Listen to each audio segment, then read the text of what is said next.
Good morning. I'm John Ellsworth, founder of Success Strategies Incorporated and the creator of the Success Strategies Advantage. And I want to welcome you to today's presentation. I've entitled this, What Does It Take to Really Fail? Well, I think it's an excellent question that we all should encounter, we all should consider at some point.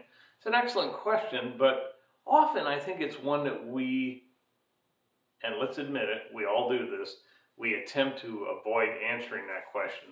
What does it take to fail? But putting a more positive spin on it, I would like to suggest the following.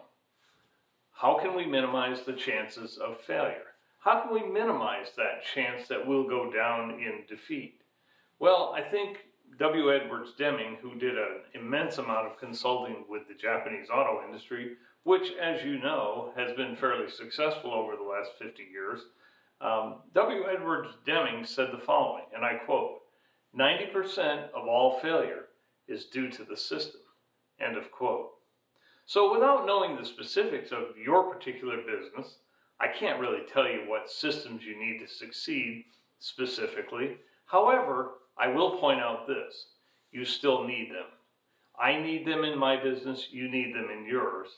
And a starting point might be what Apple CEO Tim Cook said, and I quote, do what you love and put your whole heart into it. And that's really, end of quote. And that's really exciting. That's one way to maximize your chances of success. But again, I'm going to take you back to the beginning of this. You also need systems.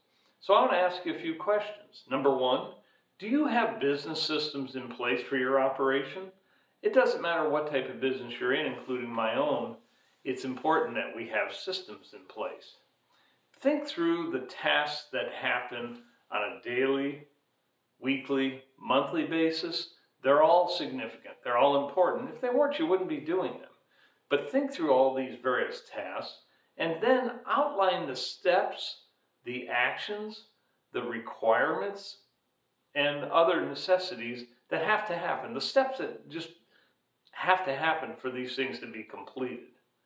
Number two, how should the systems be completed? Real systems, true systems, function in an optimal manner, regardless of who does them, whether it's you, an employee, me, someone else. True systems function in an optimal manner, regardless of who's actually doing the function. But the key to success in this area is that we need to write down the tasks, write down the steps, so to the point, think of it this way, even to the point that a new employee coming in could complete the task, because I think that's significant.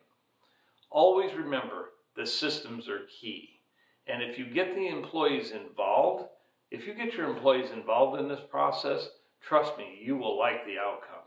Use them to develop and outline these key steps for all these various tasks and activities that need to happen at your operation.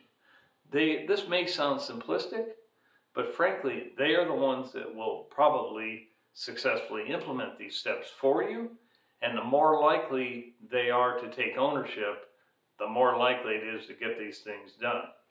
And remember, that's part of functioning as a team.